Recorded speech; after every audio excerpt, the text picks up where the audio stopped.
My name is Louis Goodman, host of the Love Thy Lawyer podcast. Today, we're going to talk to someone who is not a lawyer. He is a licensed California private investigator and the owner of the IV firm. He is a former Oakland police officer.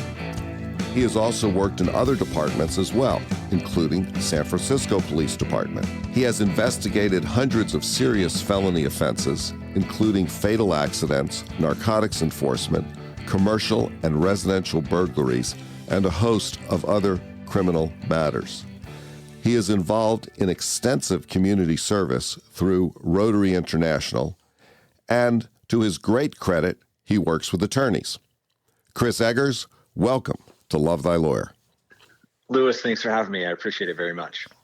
I appreciate your being here. It's nice to talk to someone who's not a lawyer once in a while, but someone who has had extensive experience in the legal system from a slightly different angle.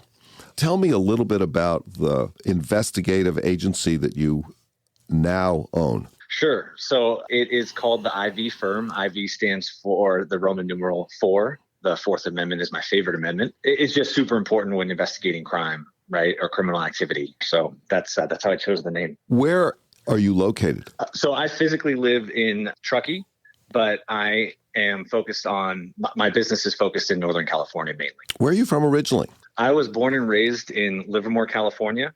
I went to Granada High School. I briefly held the mile record at Granada High School. I was a competitive runner throughout high school and college. What was your best mile time? My best mile time equates to about 4:07. I ran that when I ran for Chico State. I'm an All-American in cross country. I finished 11th in the national championships one year, and I'm a junior All-American in the steeplechase, which is a fun event to watch. You mentioned Chico State. Is that where you went to college after high school? It is. That's where I went to college. It was a great place to go. Bidwell Park is one of the largest municipal parks in the country.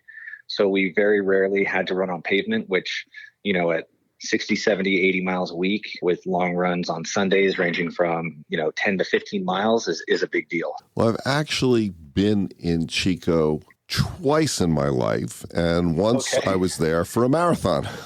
Oh, really? Yeah, I wasn't running it. I was helping a friend who was running it. It was kind of like being his caddy. Well, one of my goals in life is to never run a marathon. At Chico State, you were obviously involved with track and field. What sort of academic ventures did you take up there? I majored in communication studies, and that was a lot of public speaking, which never bothered me. I don't mind crowds. I don't mind speaking to strangers. I think that's part of the reason why inherently I was fairly successful in law enforcement is, the ability to develop relationships with folks, create relationships and find some sort of commonality out of thin air. Policing or law enforcement was more of a salesman point of view. I had to sell you into an idea of doing what I wanted you to do, right? And to me, that was the path of least resistance rather than going hands-on or grabbing people or being this authoritative figure. How did you first decide that you were interested in police work? When did you get involved in that? So I became a cop when I was 26. I went in the academy when I was, I had just turned 26. And I have a family friend who works in the government, and he actually put it in my brain. He's like, you'd be a great cop. You should go apply. So I had job offers from Oakland and San Francisco, but Oakland had called me first. So I went there, and thank God, because that was the best time that I had working in law enforcement was in Oakland. And I think what really helped shape my career. What did your friends and family think when you said, hey, I want to go be a police officer? I think, I know, my parents were worried, Oakland's a beautiful city. I have such a soft spot for Oakland, the city of Oakland, specifically East Oakland, in my heart. It's a beautiful place. There are phenomenal people there, and it can be really violent, but that doesn't mean that they're bad, right? And it's just I met so many wonderful people in Oakland, but it's really violent. It can be very violent and dangerous. And so my parents were worried. They got more worried when I accepted assignments that were, riskier, if you will. I worked undercover for a period of time, and they were happy for me though, because I was happy. So I'm thankful for that. But I think they were a little bit worried, to be honest with you. What sort of undercover work did you do? I started working in prostitution, and the goal there was to provide resources, because these are human trafficking victims at the end of the day. And so our goal was to provide them with resources and to get them off the street and also away from, their pimps. So that's where I started. But then I really begged for the opportunity to buy narcotics undercover, and I was allowed to do that. And I found a lot of success doing it. I don't know why, but you get checked a lot, right? Like there's a sense of paranoia if you're selling drugs, and rightfully so. You don't want to get caught. But it was a very unique experience, one that I really just sort of, dove headfirst into, and I had a lot of success. Did you have much experience working with attorneys as a police officer, people in the DA's office, for example? Yeah, somewhat, but not in a super intimate way. A lot of preliminary hearings, some jury trials. I was actually very surprised. So I have experience with DA's offices in 3 different counties, and they're all 3 very, very different. I'm sure you can, attest to that or have some experience there as well. But I was really shocked at how different they all were. Can you be specific about that? Yeah, absolutely. San Mateo County was very well organized. There was a lot of discussion prior to the case, prior to taking the stand. There was a lot of conversation about, the report and the witnesses and what you did and your role and, any potential issues that might come up. Oakland was a little bit of that, but not a lot. And then San Francisco was zero. No prep work on the front end, in my experience. And I found that really interesting. And everybody works differently in the counties. Just, the cultures are different.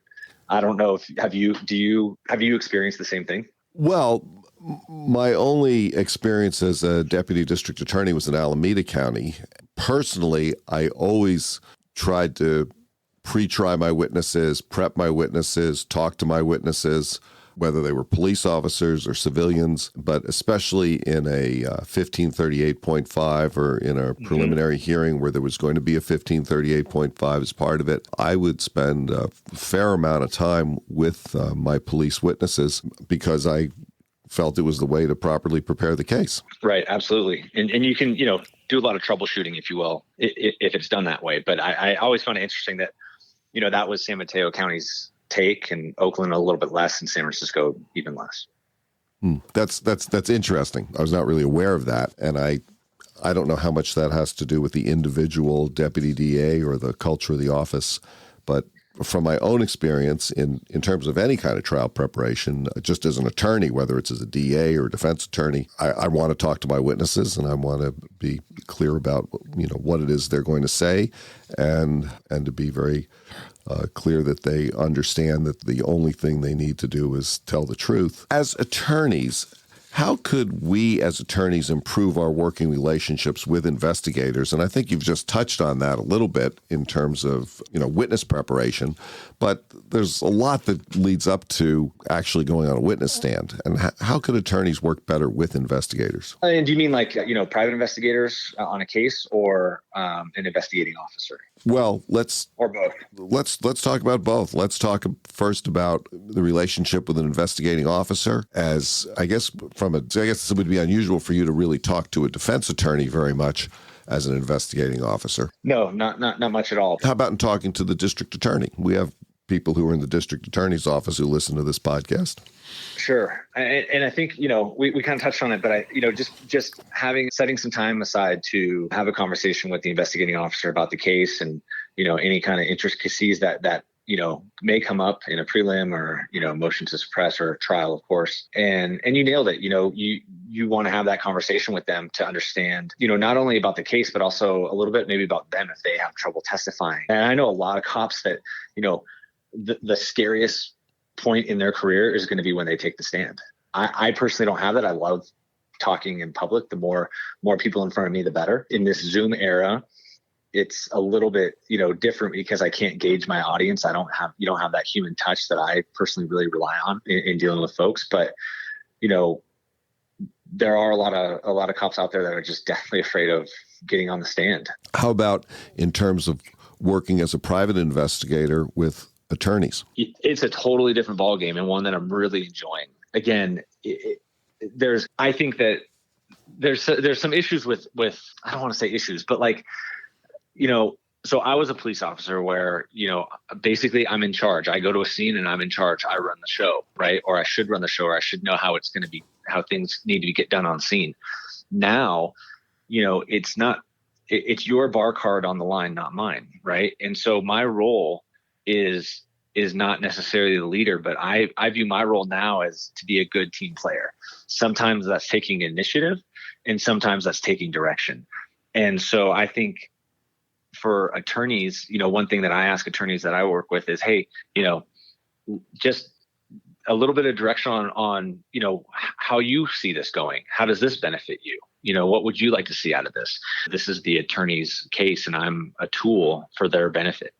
And so it's a much different role that I'm playing now than when I was a police officer. Will you recommend law enforcement and investigations to a young person who was thinking about one of those careers as a career choice? That's a great question, and one that it is really difficult to answer, if I'm being completely honest with you. Gamble with the truth. Yeah, I respect anybody that does their job well and that wants to be in the position that they're in. I think that to be successful in anything, you have to have a need or a desire to want to be there. And so if somebody does have a need or want or desire to be a police officer or investigator, go for it. I'm happy to talk to anybody out there that might be listening to pick my brain, because I do have a lot of experience there. Now, you steered yourself out of law enforcement into private investigations. I'm wondering what prompted that career move. Yeah. So not just private investigations. That's half of my business. The other half of my business is consulting in the cannabis space with respect to security.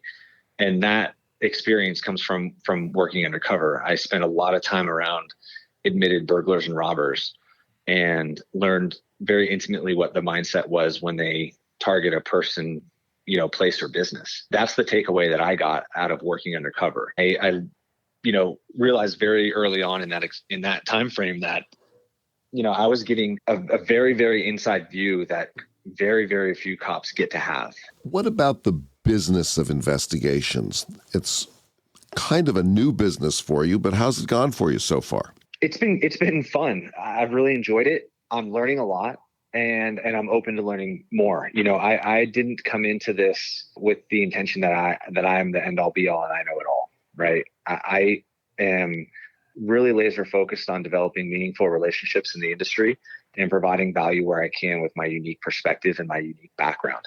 How has being on the private side either met or differed from your expectations about it? I mean, it's exceeded my expectations because I was very ready to leave law enforcement. And so I developed a plan and really looked at what I wanted to do and where my skill sets could be applied. And, I am an expert in burglary and robbery prevention. I'm really looking forward to using that in the cannabis space to help folks operate safely and within compliance of all local regulations, state regulations, et cetera. What do you think is the best advice you've ever received? Wow. Lewis, phenomenal question. The best advice I ever received. Trust your gut. I've heard that said different ways, but anytime that the hairs on the back of my neck stood up, I followed my instincts. And I'm happy to say that I'm glad that I did. From your perspective in the criminal justice system, do you think it's fair? No, I don't think it's fair. I think that, our system is not fair, but our system should be applied equally to everybody, no matter what. I'm going to shift gears here a little bit. What about your family life, personal life, recreational life? What sort of things do you enjoy doing outside of work? Well, we have a almost 5-month-old. That's our first. And thank you. It's amazing. 2020 was wild for everybody. That's without a question.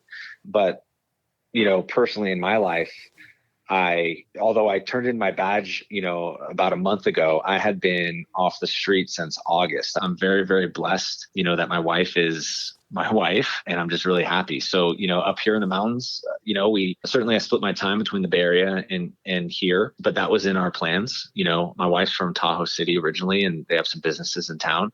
So moving up here was always in our plans. It just sped up a little bit with 2020. We love hiking. We love skiing. We love the outdoors. I'm a big wine guy. We love going wine tasting. Those are some of the activities that we like to do outside of work. What kind of things keep you up at night? There's no game plan for what I'm doing. I have a support system of folks and friends around me that are very supportive and willing to help me in this venture.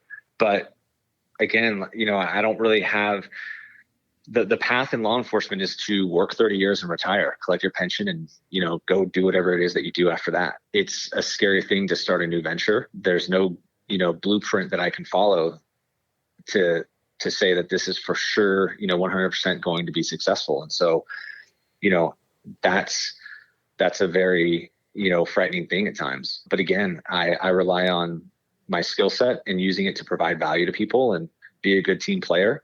And I am confident that, I made the right choice. Let's say you came into some real money, $3 or $4 billion. What, if anything, would you do different in your life? I would do, well, personally for me, it's funny you asked that question because I saw a video on ESPN, Shaquille O'Neal sees a guy in a jewelry store putting an engagement ring on layaway. And he slaps his card down and he pays for it, right? Somebody filmed him doing it. And if you watch Shaquille O'Neal's interview about it, they ask him about it. And he's like, I don't do it for the notoriety. I just did it because it was the right thing to do. I was helping this guy out, and I do that a lot. I met a lot of amazing people in Oakland that lived in violent neighborhoods, and they're amazing people. I would love to be in a position to give back and provide resources to folks that otherwise might not have the opportunity that other people do. I'm a huge fan of Marshawn Lynch and what he's done for the community in Oakland. I'm a massive, huge fan of Damian Lillard, basketball player for the Portland Trail Blazers, and what he's done for East Oakland and his neighborhood, Brookfield. There is a tremendous amount of talent in East Oakland that I came across. And that's what I think about most when I think about my career in law enforcement is the people that I've met and some of the amazing folks that I was able to come into contact with. And so I think if I had that kind of money, I would dedicate my time to figuring out how to use that money on a very grassroots level to provide resources and value to folks that otherwise might not have it. Let's say you had a magic wand. There was one thing that you could do. What would that be? I don't know if I have a great answer for that. That's a tough one. And I don't want to just give you an answer. I'm very aware that I can only control what I can control, but I'm laser focused about doing just that and controlling what I can control and letting go of what I cannot control.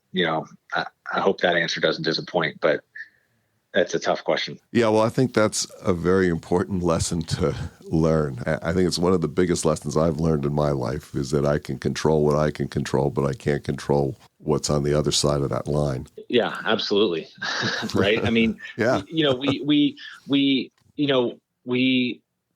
I don't want to say I'll tell you about me. I have anxiety sometimes or I call it anxiety. I don't know what it is, but, where, I'm worried about this or I'm worried about that. And I constantly, when that happens, I remind myself, hey, I can control only what I can control. That's my actions. That's what I do, how I treat people. I can't control, the feedback that I get. I can't control what people, think about me or any number of other things, right? I can only control what's within my power. And I try really hard to let the rest go and just stay laser focused on what I'm doing, and not in a selfish way.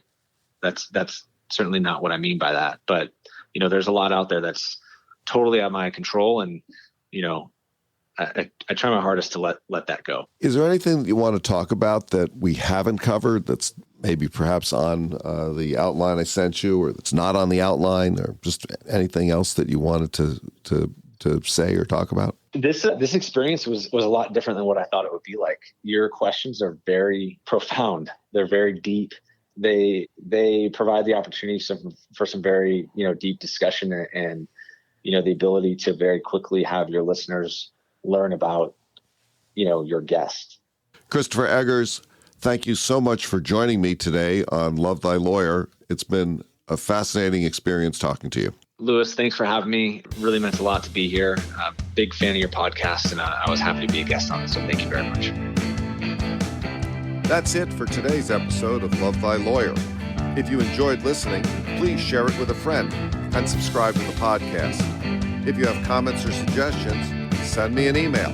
I promise I'll respond. Take a look at our website at lovethylawyer.com, where you can find all of our episodes, transcripts, photographs, and information. Thanks as always to my guests who share their wisdom, and to Joel Katz for music, Brian Matheson for technical support, and Tracy Harvey. I'm Lewis Goodman.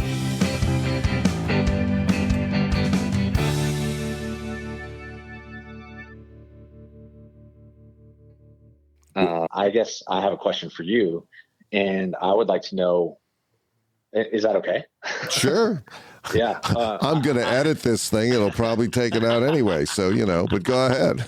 Yeah, good. Well, I want the outtakes, Lewis. Because you're very good at this. You're very good at getting people to open up, and I've been following you for quite some time. Yeah, you're one of the first people who checked in with me.